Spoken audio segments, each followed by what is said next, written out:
esta amistad con Cristo según la figura de San Juan y la amistad con Cristo según Lázaro de Betania nos ayudan a entender cuál es el término de esa acogida en nuestro corazón del Verbo que se ha hecho carne. Es decir, a dónde nos conduce el Hijo de Dios que se ha hecho carne y nos quiere llevar a una amistad íntima y muy especial con Él, a un amor grande, a un amor profundo, como se pone de manifiesto en estas dos figuras, especialmente la de San Juan. Lázaro viene llamado en el Evangelio de una manera muy particular como el amigo de Jesús. Es una expresión, el término amigo, muy rara en el Nuevo Testamento, prácticamente no aparece referida a Jesús más que en muy poquitas ocasiones. Y el único que utiliza esta expresión para referirse a la relación con Jesús es precisamente el evangelista San Juan. Por ejemplo, de Lázaro se dice expresamente, estamos en el capítulo 11 de San Juan, se dice que era aquel que amaba a Jesús. Lázaro de Betania había caído enfermo y entonces las hermanas de Lázaro, María y Marta, le mandaron un aviso a Jesús diciéndole: Señor, el que tú amas está enfermo. Es una expresión realmente preciosa y muy importante. Un poquito más adelante, en el versículo 11, el mismo Jesús, al escuchar, al recibir el mensaje de las hermanas de Lázaro, le dice a sus discípulos: Lázaro, nuestro amigo, está dormido, voy a despertarlo. Y tanto era el amor de Cristo por su amigo Lázaro, que cuando llegó a la aldea y se detuvo frente a la tumba donde estaba sepultado, Jesús rompió a llorar. Y esto provocó que los judíos que estaban allí delante exclamaran: ¿cómo lo quería? Era manifiesto de una manera muy evidente, muy visible, mediante esa emoción de Jesús ante su amigo Lázaro que está muerto, el amor inmenso que le manifestaba. Lo que destaca de esta amistad de Lázaro con Jesús es que, a diferencia de otros personajes, de otros tipos de relación, de amistad con Jesús, Lázaro, en cambio, no hace nada. No, es decir, no se destaca ningún aspecto particular que nos pueda dar a entender el motivo de esa amistad profunda con Jesús. Es decir, ¿por qué Jesús es tan amigo de Lázaro? Que el Evangelio no nos dice absolutamente nada al respecto. No sabemos si eran familia o se habían criado juntos o tenían algún tipo de afinidad o de alguna manera Lázaro había realizado algún servicio, alguna misión, algún gesto que le hubiera robado el corazón a Jesús, ¿no? Y a partir de entonces hubiera nacido una relación de amistad increíble y extraordinaria. En cambio, el Evangelio no nos dice absolutamente nada. Y yo, si mal no recuerdo, creo que Lázaro en todo el Evangelio no dice ni una sola palabra, ¿no? Entonces, bastante discreto. Y tal vez este sea el aspecto más relevante de la amistad de Lázaro con Jesús, que no hace nada porque es Jesús el que lo hace todo. Es decir, es Jesús el que elige a sus amigos.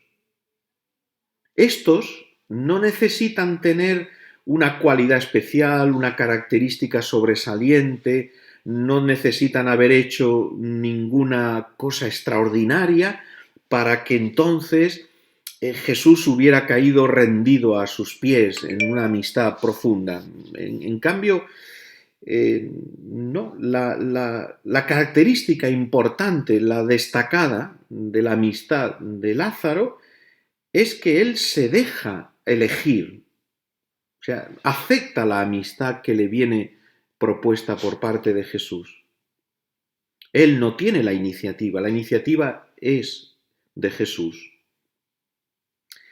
Y así se entiende también en el capítulo 15, cuando Jesús dice, no sois vosotros los que me habéis elegido, soy yo quien os he elegido.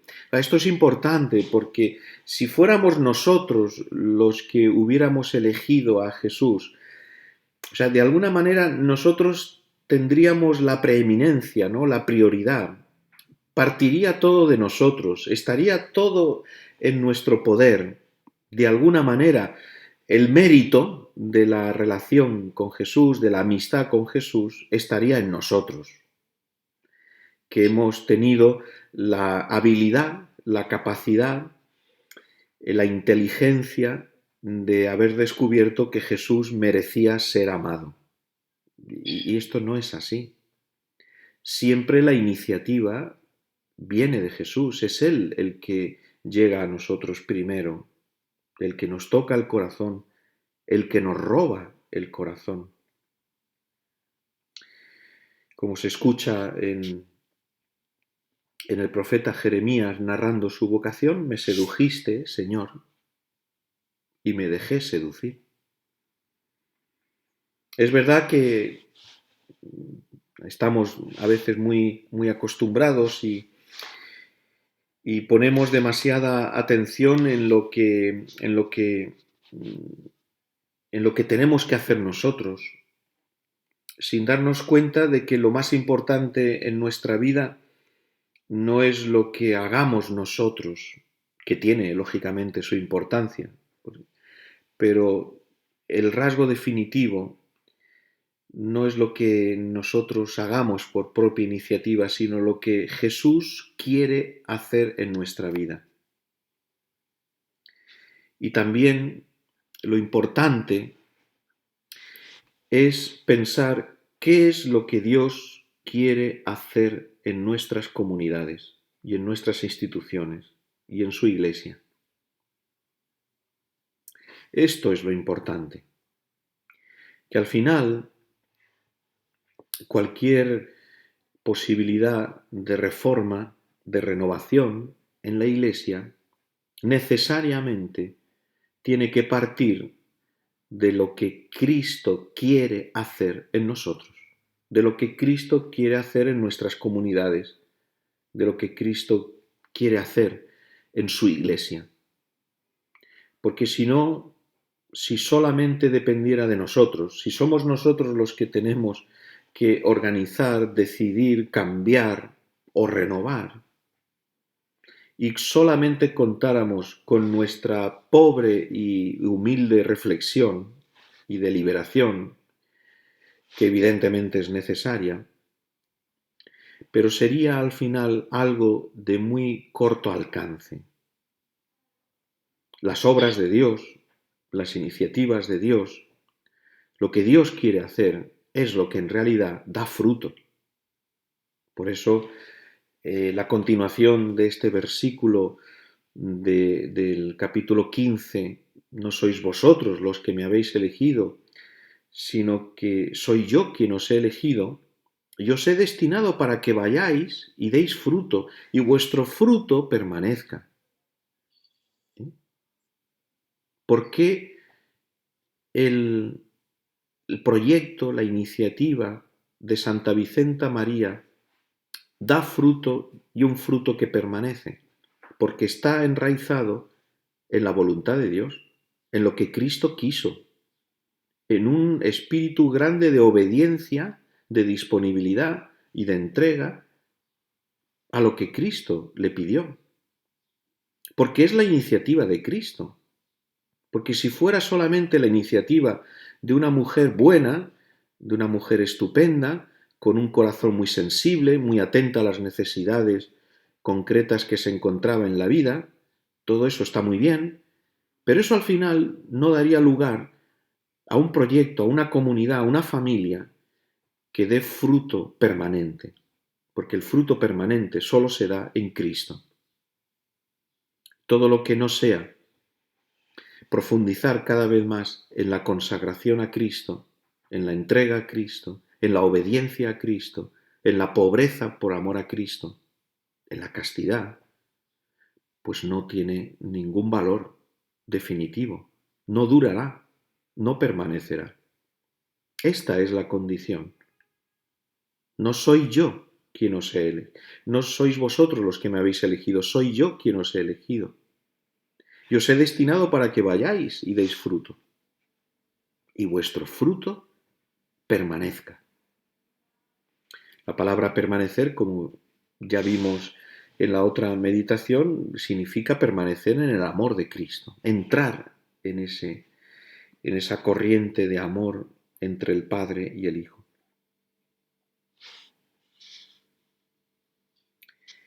Por eso, esta misma expresión sigue a la que hemos de alguna manera visto como el hilo conductor de estas reflexiones. Ya no os llamo siervos, porque el siervo no sabe lo que hace su Señor. A vosotros os llamo amigos.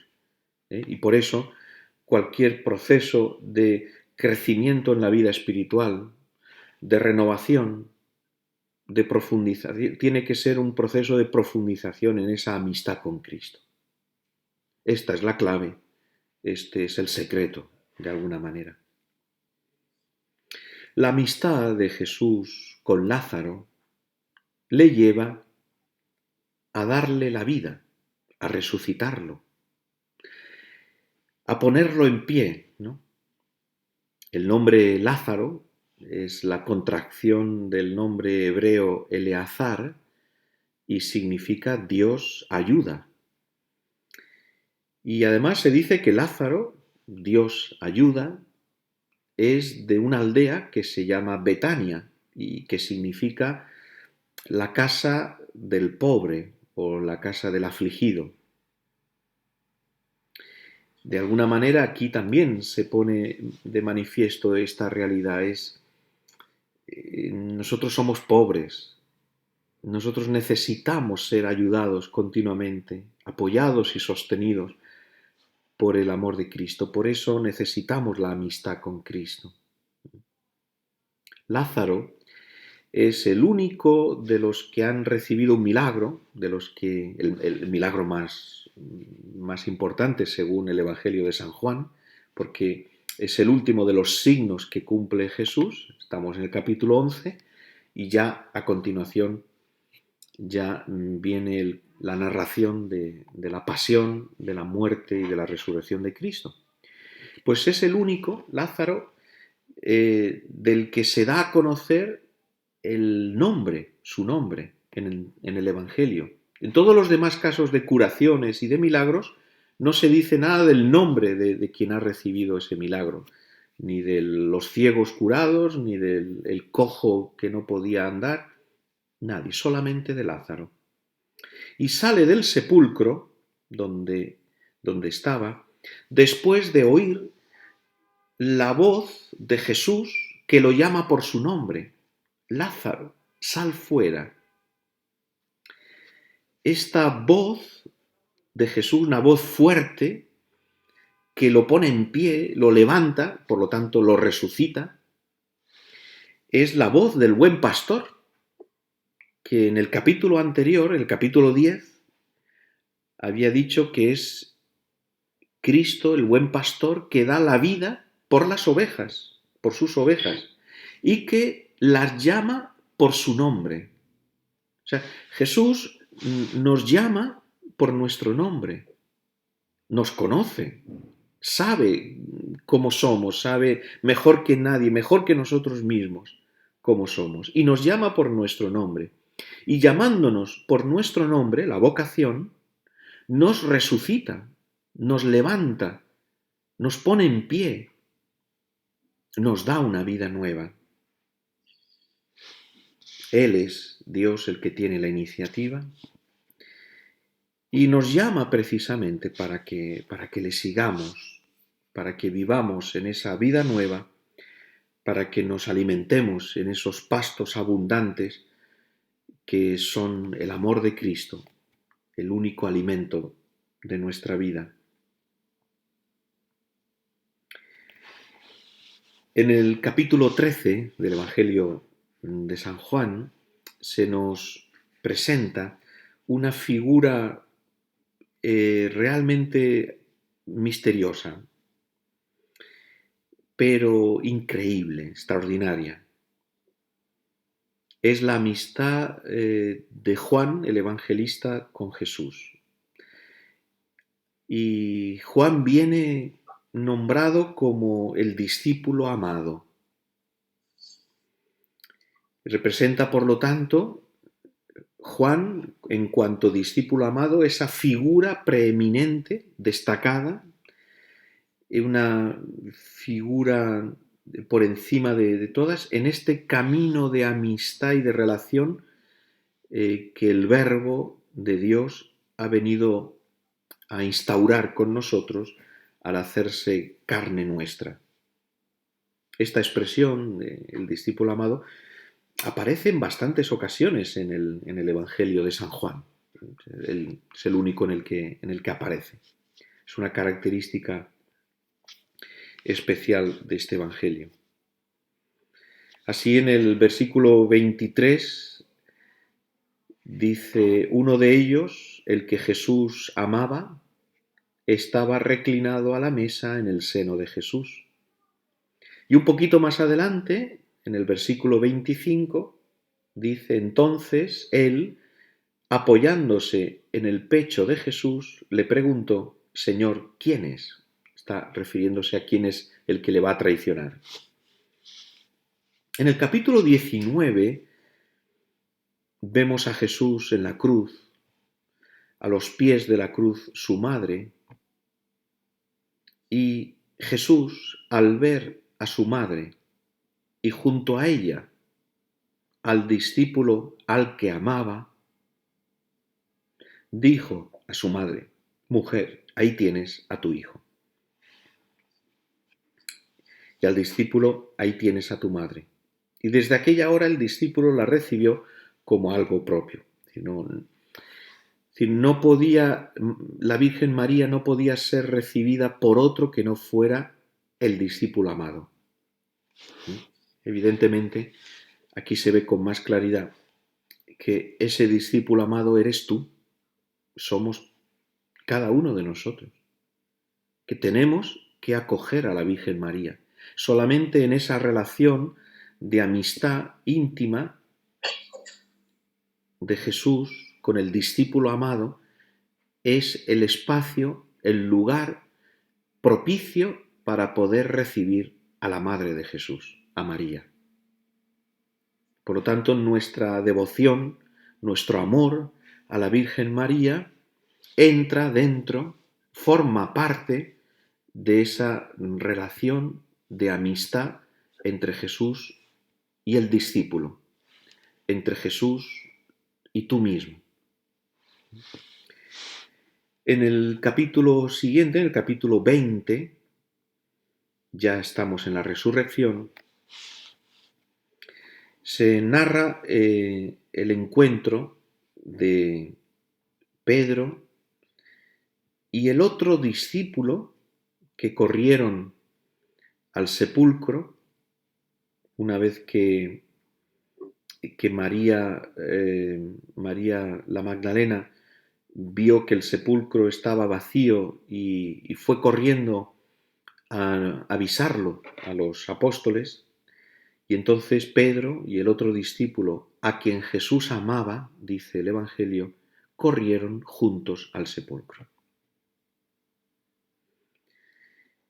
Y todavía en el siguiente capítulo, el último de San Juan, capítulo 21, cuando se describe la aparición de Jesús resucitado a 5 de los apóstoles que estaban en el lago de Tiberíades,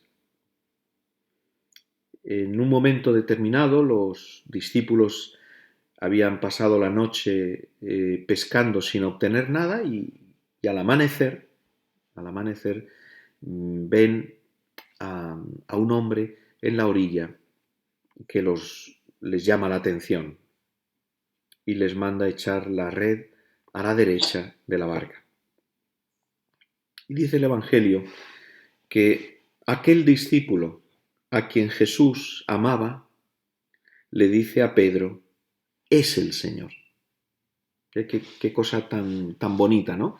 Que el primero que descubre la presencia de Jesús resucitado en la orilla, cuando todavía no se le ve, no se le descubre bien, el primero que lo presiente, el primero que lo descubre, es precisamente el discípulo amado.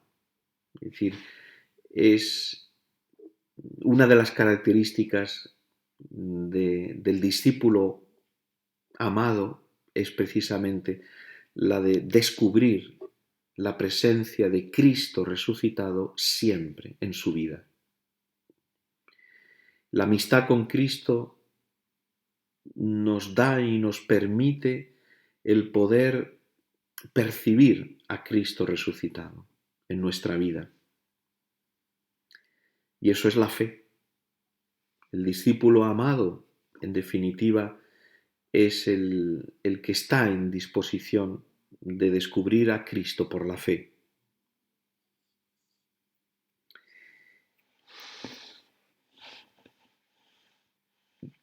Un poquito más adelante, ya hacia el final, Pedro había hecho su tercera confesión de amor a Jesús y entonces dice el Evangelio que volviéndose vio que les seguía el discípulo a quien Jesús amaba, el mismo que en la cena se había apoyado en su pecho y le había preguntado, Señor, ¿quién es el que te va a entregar? Y entonces Pedro le dice a Jesús, Señor, ¿y este qué? O sea, porque de alguna manera Jesús le había descubierto a Pedro que tenía que dar la vida por él, tenía que entregar su vida por él. Cuando seas viejo, te llevarán a donde no quieras, ¿no? Y se refiere a la muerte con la que va a dar gloria a Dios, Pedro. Y viendo al discípulo a quien Jesús amaba, dice el Evangelio, le preguntó al Señor, ¿y este qué? No sabemos. Y dijo, bueno, yo voy a dar la vida, pero este hombre... Y porque además es que en el Evangelio de San Juan de manera especial, también en los otros evangelios, aparece siempre la figura de Pedro y Juan muy cercana, ¿no? Son también la de Santiago, ¿no? que aparece en el Tabor, aparece en el Huerto de los Olivos, en la resurrección de la curación de la hija de Jairo, en fin, en distintos momentos.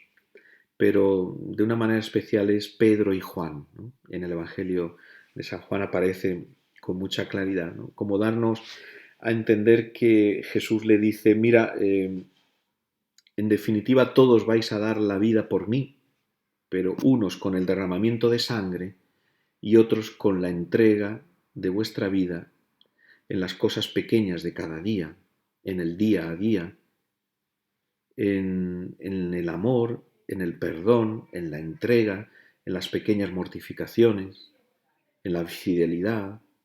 Es decir, al final todos estamos llamados a dar la vida por Cristo, unos de manera cruenta con el martirio y otros sin ese derramamiento de sangre cruento, pero igualmente con una entrega total hacia Cristo, por amor a Cristo, ¿no? Termina el Evangelio diciendo: este es el discípulo que da testimonio de todo esto y lo ha escrito, y nosotros sabemos que su testimonio es verdadero. Efectivamente, en el Evangelio de San Juan siempre se habla de este apóstol, de este discípulo de Jesús, con esta expresión: el discípulo al que Jesús amaba. Nunca aparece Juan por su nombre. Y esto, aunque nosotros sabemos que se refiere a Juan, el evangelista, pero no parece que esto sea debido solamente a que el mismo Juan se haya dejado llevar por un sentimiento de humildad o de pudor incluso, de no querer aparecer su nombre en primer plano, como la humildad de Juan el Bautista, que está llamado a disminuir para que Cristo crezca, sino que en esta expresión con la que intenta ocultar su identidad, hay un sentido más profundo. Podemos suponer que el evangelista, Juan, lo que ha querido es darnos a entender que con esta expresión, el discípulo al que Jesús amaba, ocultando su nombre, escondiendo su nombre, nos da a entender que él así se refiere a todo discípulo, a cualquier discípulo de todas las épocas hasta el final de los tiempos. Porque el Evangelio, está escrito también, evidentemente, para nosotros y para todos los discípulos de Cristo hasta el final de los tiempos. Es posible que Jesús, desde un punto de vista humano, por decirlo así, tuviera una cierta predilección por Juan, el discípulo más joven.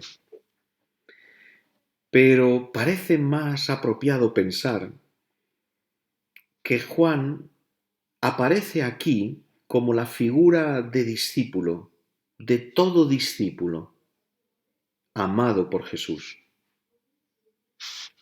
Y esto, como hemos visto antes, se desprende también del papel que ocupó al recibir a María, la Madre de Jesús, al pie de la cruz.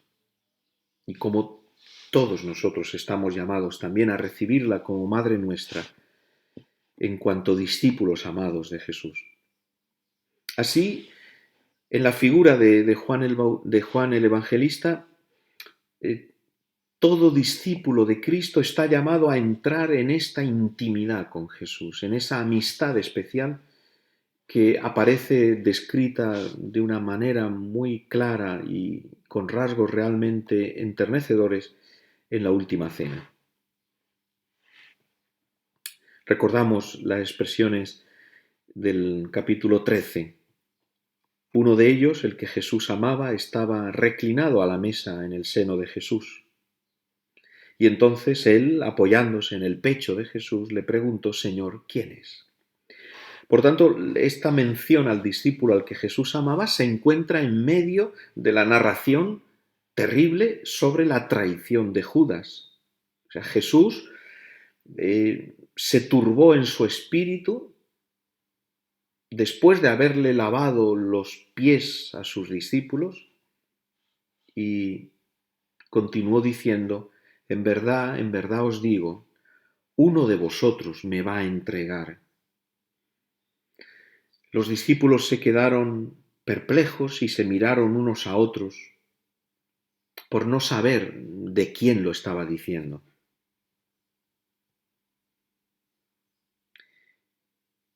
Jesús aparece turbado ante contemplando lo que significa la traición de Judas.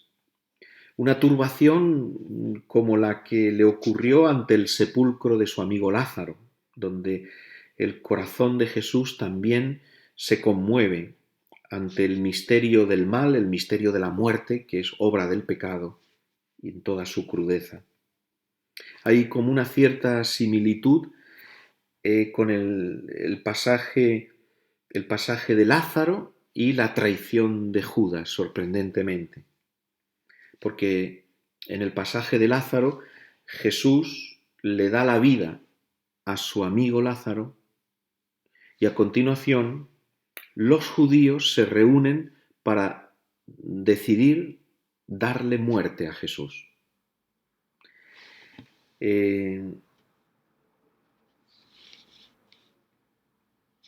Ahora, en este contexto de la última cena,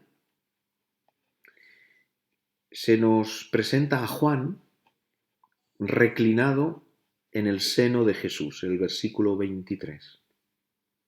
Y esto nos remite al comienzo del Evangelio de San Juan, al prólogo.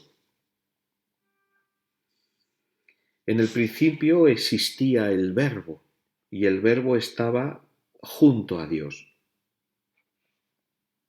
en el seno de Dios. Y más adelante, en el versículo 18 del prólogo, a Dios nadie lo ha visto jamás, Dios unigénito, que está en el seno del Padre, es quien lo ha dado a conocer. Y aquí, en la última cena, Juan aparece reclinado en el seno de Jesús. O sea, hay una identificación entre ese estar en el seno de Jesús por parte del discípulo amado y ese estar en el seno del Padre por parte de Jesús. Por eso dirá en el capítulo 15, como el Padre me ha amado, así os he amado yo, para que participéis también de nuestro amor, para que permanezcáis en mi amor. Es decir, hay una identificación entre el discípulo y Jesús. El discípulo es otro Cristo, que participa del amor de Cristo, que participa del amor del Padre a Cristo.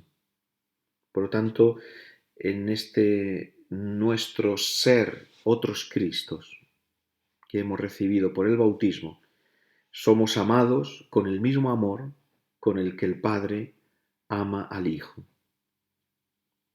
Más adelante, entonces, nos lo muestra apoyado en el pecho de Jesús.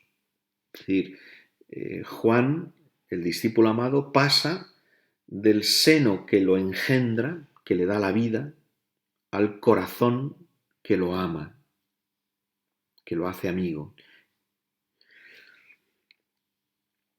Y este discípulo, amado por Jesús, se nos presenta al narrar todo este episodio en el contexto de la traición de Judas. El discípulo amado se nos presenta como lo opuesto a Judas, lo contrario. Judas el traidor. Sin embargo, para el mismo Jesús, el discípulo amado, el discípulo más amado, es precisamente Judas. Porque Jesús le habría gustado acogerlo en su seno y después apoyarlo en su pecho, estrecharlo en su pecho. Después del lavatorio de los pies, después de darle a comer un trozo de pan, Jesús le muestra así todo su amor, un amor inmenso. Ama a Judas y es más, Jesús da la vida por él, que lo traiciona. Jesús cumple hacia él un último gesto de amor y de comunión. Y Judas, rechazándolo, cumple la Escritura y así se revela la gloria de Dios, que se manifiesta, la gloria de Dios se manifiesta en la entrega por nuestros pecados, por nuestras traiciones. La intención, por lo tanto, de esta narración es la de hacernos pasar a nosotros, discípulos suyos, de la traición a su amor que anida siempre en nuestro corazón, a pasar a apoyarnos en el corazón de Cristo. Nos reconocemos en Judas, el traidor amado, para que al final nos identifiquemos con el discípulo que reposa en el pecho de Jesús. A esto estamos llamados, a pasar de nuestras traiciones a esa intimidad de amor a Cristo, apoyando nuestra cabeza en su pecho. En esta expresión se muestra, por tanto, toda esa intimidad de amor que hay entre el discípulo y el maestro. Y Jesús quiere llevarnos a esa intimidad de amor. Y cómo no recordar aquí estas palabras, estos versos preciosos de San Juan de la Cruz en el cántico espiritual. En la interior bodega de mi amado bebí, y cuando salía por toda aquesta vega, ya cosa no sabía, y el ganado perdí que antes seguía. Estamos llamados a entrar en esa bodega interior del corazón de Cristo para embriagarnos de su amor, para beber el vino nuevo de las bodas de Caná, para beber el Espíritu, para embriagarnos en ese amor, de tal manera que ya no sabemos otra cosa, porque lo único que queremos entender es de amor y de amar. Y el ganado, es decir, todas nuestras pasiones, dice San Juan de la Cruz, todo aquello que nos ata, todo aquello que forma parte de nuestros gustos, de nuestros deseos, y que antes seguíamos, ahora ya, después de haber bebido en la bodega interior del corazón de Cristo su amor, ya lo hemos dejado. Allí me dio su pecho, continúa diciendo San Juan de la Cruz, allí me dio su pecho, allí me enseñó ciencia muy sabrosa, y yo le di de hecho a mí sin dejar cosa. Allí le prometí de ser su esposa. Creo que vale la pena en un día de retiro meditar estas palabras extraordinarias de San Juan de la Cruz y sacarle todo el fruto, todo el provecho, para que así al final lleguemos a esa conclusión de entregarnos a Cristo esposo, de entregarnos con un amor esponsal total y definitivo, en el que ya no sabemos, no queremos saber de otra cosa, sino del amor a Cristo. A veces nos dejamos llevar de tantas noticias de actualidad, queremos saber qué es lo que pasa en el mundo, qué es lo que pasa en la política, qué es lo que pasa en la iglesia, qué es lo que pasa en las comunidades, qué es lo que pasa en la vida de los demás. Lo que nos tiene que interesar, lo que nos tiene que preocupar es amar a Cristo. Eso es lo único que queremos saber, eso es de lo único que queremos tratar, eso es de lo único que queremos ocuparnos. Porque el tiempo es breve, nuestro tiempo en la tierra es breve y queremos aprovecharlo bien, queremos aprovecharlo para ocuparnos en la única cosa que vale la pena, que es en el amor a Cristo, en entregarnos a Él, que es nuestro esposo. Por lo tanto, esta expresión del discípulo amado de reclinar la cabeza en el pecho de Jesús nos invita a contemplar, vivir la contemplación en el misterio de Cristo. Descubrir lo que late, por qué late el corazón de Cristo, por qué cosas. Descubrir allí su amor por Judas, el amor por todos los hombres. Descubrir allí también su dolor por el pecado, por todo lo que aparta a esta humanidad de Dios y apartándola de Dios hace que la vida en el mundo sea insufrible.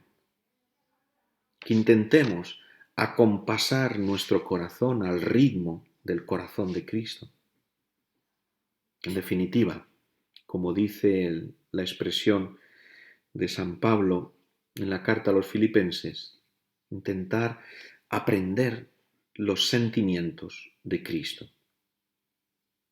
Me gustaría leer este párrafo de la carta a los Filipenses. Creo que también puede ayudar en la meditación de este retiro. Está en el capítulo 2, dice así San Pablo: si queréis darme el consuelo de Cristo, fijaros qué expresiones llenas de ternura, si queréis darme el consuelo de Cristo y aliviarme con vuestro amor. Él está en la cárcel en ese momento cuando escribe la carta. Si nos une el mismo espíritu y tenéis entrañas compasivas,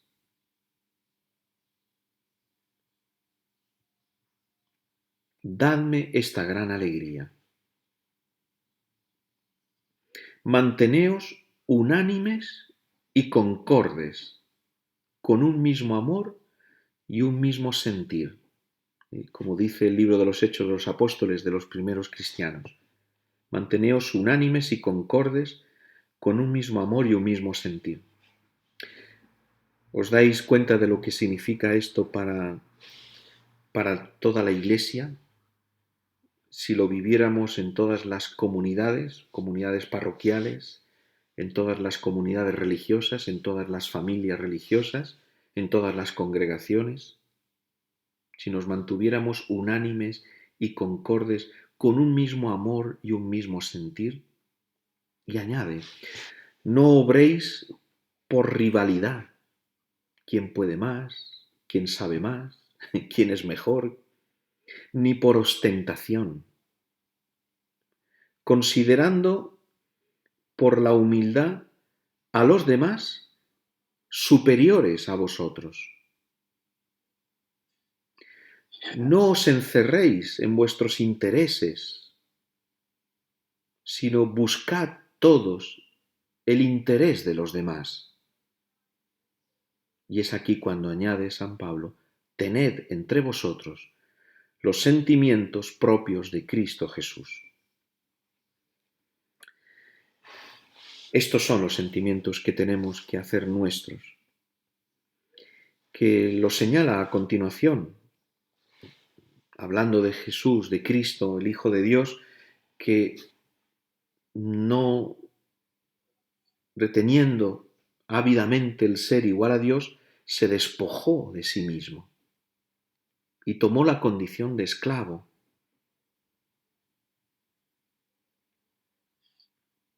Y se humilló a sí mismo y se hizo obediente hasta la muerte, y una muerte de cruz. ¿Cuántos temas de examen, de reflexión aparecen en estos versículos de la carta a los Filipenses, que os animo a meditar en este día con detenimiento, ¿no? Haciendo un verdadero examen a la luz de este amor, de este reclinar nuestra cabeza en el pecho de Jesús.